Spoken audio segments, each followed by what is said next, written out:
林嫡传护行拳。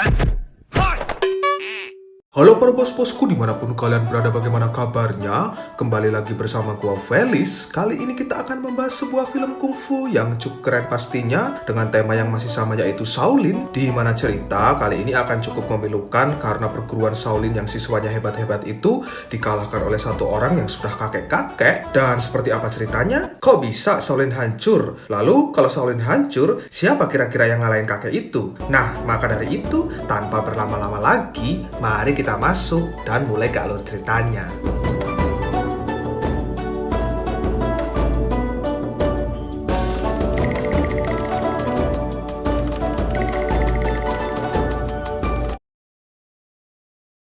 朝廷，德系一般反清志士两广提督高进忠包围屠杀，并火烧少林寺。 Berlatar belakang pada masa era kekuasaannya bangsa Manchu, kisah diawali dengan memperlihatkan pertarungan antara biksu Shaolin dan seorang petarung tersohor terkuat di masanya, memiliki kekuatan tahan serangan walaupun diserang di bagian vital bernama Ban Mei, di mana Ban Mei ini rupanya dibayar oleh pemerintah Manchu untuk menghabisi penghuni kuil Shaolin karena diketahui Shaolin diam-diam bergabung dengan para pemberontak untuk menggulingkan kekuasaannya bangsa Manchu, di mana dalam pertarungan yang digelar di dalam kuil Shaolin ini, guru besar dari perguruan Shaolin dibuat tak berdaya, bahkan berakhir dengan kematian karena beliau pun tak sanggup mengalahkan sosok si Ban Mei ini. Para murid Shaolin saat itu juga berhamburan tak karu-karuan karena dibunuh satu persatu oleh para pasukan Manchu, dan dari sekian banyaknya murid-murid Shaolin yang tewas, ada 3 orang yang selamat dari peristiwa ini, yang masing-masing dari mereka bernama Hong, Gordon, dan juga Liang. 洪师哥，师傅被白眉道人打死了，你不能去。 去了只有送死。不过我们逃出来的人不少，慢慢想办法报仇。 Bersama para pasukan pemberontak yang tersisa, mereka bertiga memutuskan untuk coba melarikan diri, tapi sial keburu terlambat karena pasukan Manchu sudah lebih dulu siaga 1 untuk menyerang mereka, di mana pada momen ini Gordon pun memilih mengorbankan dirinya karena Gordon berpikir jika mereka semua tetap di sini, pasti ujung-ujungnya mati juga dan tak akan pernah bisa balas dendam. Dan sebelum menyuruh teman-temannya pergi, Gordon berpesan kepada si Hong untuk selalu mengingat nama gurunya agar rasa ingin balas dendamnya tak pernah padam. Dengan sangat terpaksa, Hong pun menuruti itu dan...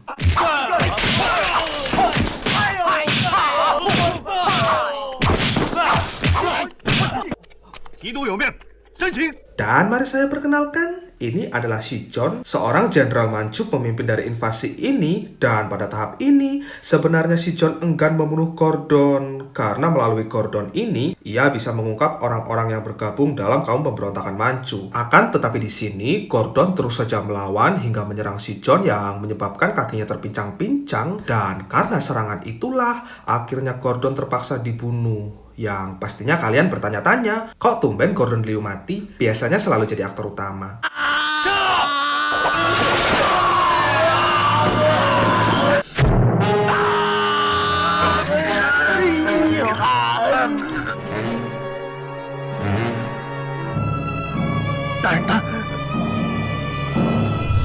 Atas keberhasilannya dalam membasmi para pemberontak serta biksu Shaolin, John kini diangkat jadi gubernur oleh si kaisar. Tapi meskipun sudah jadi gubernur, John masih punya tugas yang harus diselesaikan, yaitu mengejar Hong dan teman-temannya yang berhasil kabur. 逃掉的人不少，没有什么可怕的，多谢师傅栽培。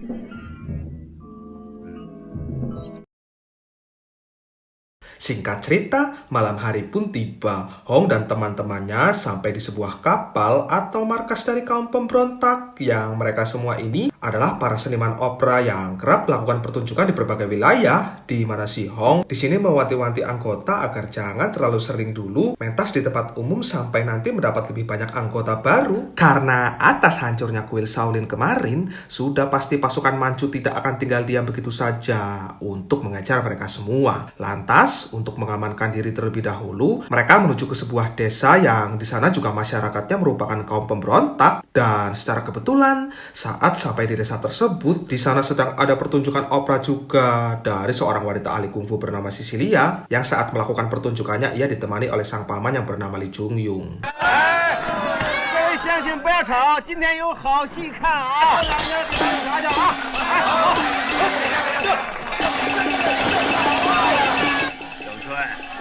找吧。 Merasa terganggu atas pertunjukan mereka, Sisilia menghampiri lalu mengejek kungfu mereka yang menyebabkan terjadinya pertarungan di antara mereka. Di mana jika kalian selalu menonton konten-konten di channel ini, pasti kalian tahu jurus Sisilia ini kayak jurusnya siapa.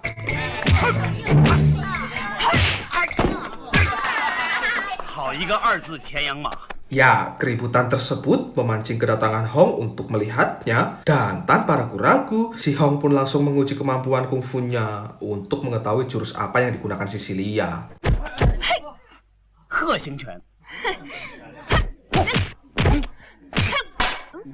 好了好了， Entah ada hubungan apa mereka sebelumnya, kok tiba-tiba saat Hong menyebutkan namanya, Sisilia dan si paman langsung tahu dan seakan seperti sudah lama mencarinya. Namun, satu yang pasti, setelah kejadian ini, Sisilia dan si paman memutuskan bergabung ke dalam opera untuk nantinya bisa melakukan pertunjukan bersama-sama.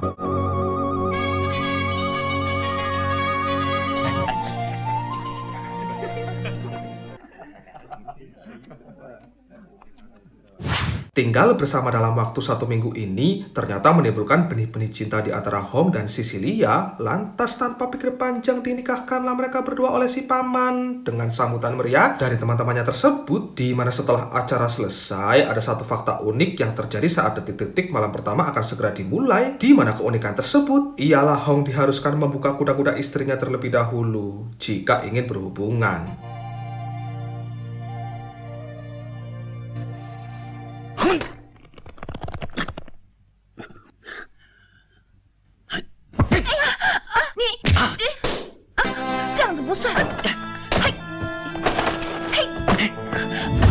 Waktu pun berlalu, sungguh sangat disayangkan persembunyian mereka diketahui gubernur, lalu hancurlah kapal mereka, serta hampir semua anggota tewas akibat serangan tersebut. Namun beruntung, saat itu terjadi, Hong Liang dan istrinya berada di kapal satunya yang membuat mereka selamat, lantas pergilah mereka untuk menjauh dari wilayah ini. Dan di tengah-tengah kekacauan tersebut, Hong masih punya satu berita gembira, karena istrinya yang sudah hamil 9 bulan, akhirnya melahirkan juga.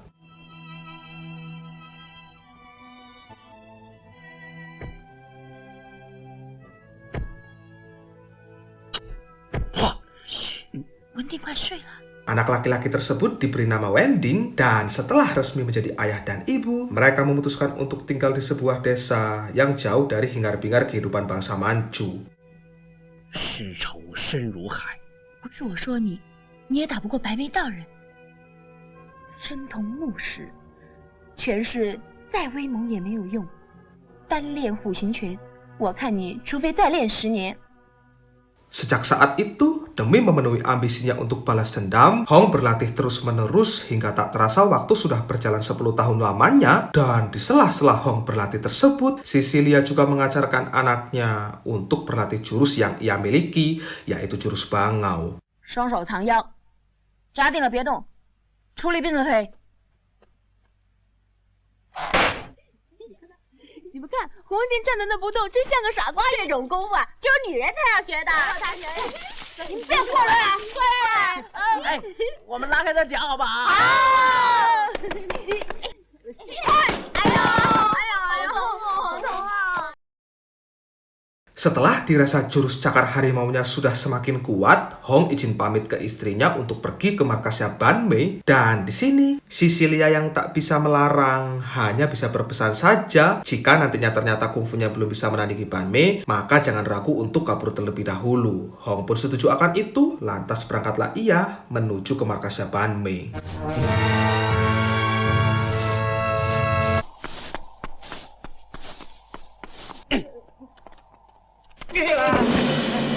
Sesampainya di sana, Hong langsung disambut anak buah Ban Mei yang menyerangnya. Untuk kemudian saat Ban Mei muncul, anak buahnya pun langsung di stop. Lantas Hong diminta untuk mengalahkan 2 petarung pedangnya terlebih dahulu jika ingin melawannya. Di mana dengan senang hati, Hong pun menurutinya lalu bertarunglah mereka. Yang sudah pasti Hong bisa dengan mudah mengalahkannya. Di mana selanjutnya, tibalah waktu yang ditunggu-tunggu si Hong sejak lama. Yang sudah pasti bertarung melawan si Ban Mei. Dengan ini, pertarungan antara keduanya pun tak dapat terhindarkan lagi.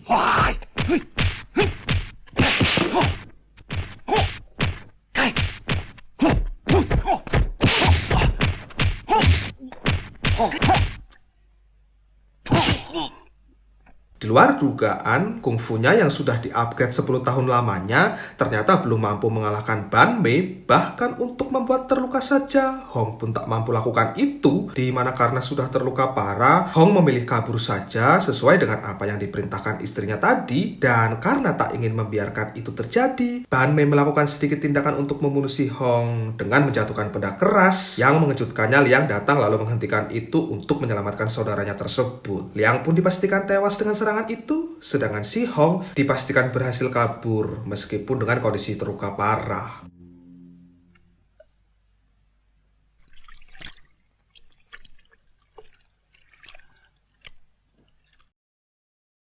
10 tahun kemudian, Wending saat ini sudah tumbuh menjadi remaja yang kuat dan ayahnya pun sudah kembali mengupgrade kungfunya dengan berlatih menggunakan sebuah patung untuk mencari titik lemah pada bagian tubuh musuh, di mana setelah latihan selesai, Wending pun muncul untuk mengajak ayahnya berlatih untuk menguji sampai di mana tingkat kemampuannya. Dan setelah berjam-jam berlatih, keesokan harinya Hong pun pergi lagi menuju ke markasnya Ban Mei untuk kembali menantangnya bertarung, yang kali ini Hong dipastikan tak akan bisa kabur karena ada pasukan Manchu yang sudah menunggunya.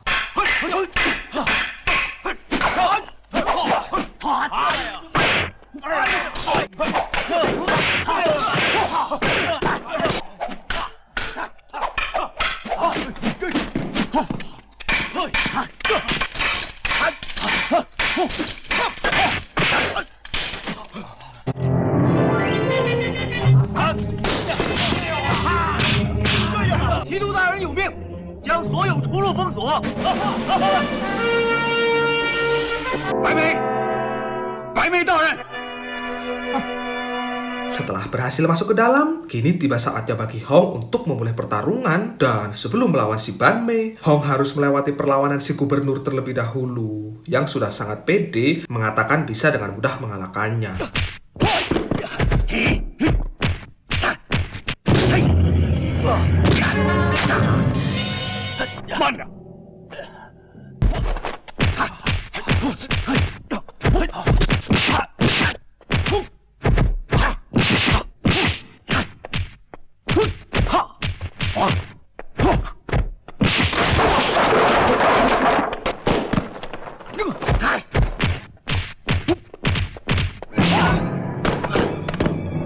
Meskipun di awal-awal sempat berhasil menyerang Ban Mei, lagi-lagi ternyata kungfunya belum mampu membunuh Ban Mei. Justru yang ada, Hong lah yang lagi-lagi dibuat terluka parah oleh serangannya, di mana si Hong sampai diserang di bagian kaki yang menyebabkan kedua kakinya harus patah semua. Dan di kondisi yang sudah tidak berdaya ini, Ban Mei meminta agar Hong jangan dibunuh terlebih dahulu, karena dia bisa jadi petunjuk untuk menemukan semua kaum pemberontak. Namun begitu saat akan dibawa, Hong secara mengejutkan berontak lalu menyerang hingga membuat gubernur tewas. Dan karena serangan itulah pada akhirnya membuat Ban Mei murka juga.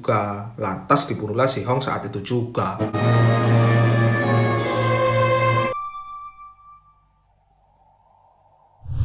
Setelah 10 hari ayahnya tak kunjung pulang, membuat Wending sadar diri pasti ayahnya sudah tewas, yang membuatnya akhirnya memiliki dendam juga lalu berniat ingin balas dendam langsung hari ini juga. Tapi di sini Wending diminta berlatih kungfu ayahnya terlebih dahulu karena ya kungfu yang diajarkan ibunya belum tentu cukup untuk mengalahkan si Ban Mei itu, di mana lewat bantuan buku ayahnya serta pantauan dari sang ibu, pada akhirnya Wending pun berhasil juga menguasai kungfu ayahnya walaupun tidak sepenuhnya.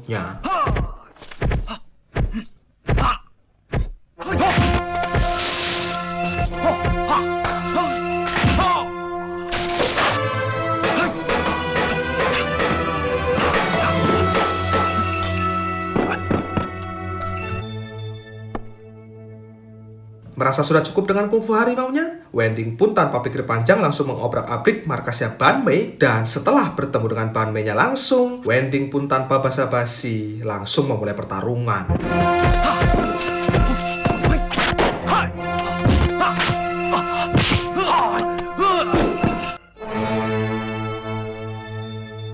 Ni 这是什么拳法？少林嫡传。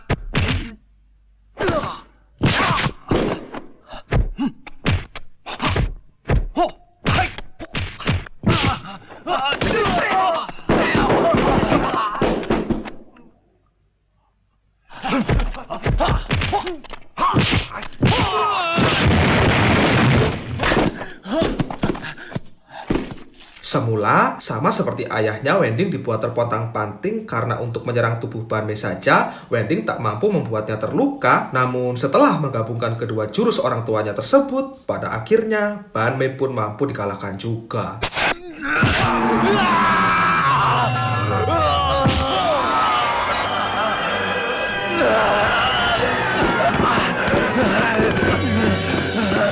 Tamat.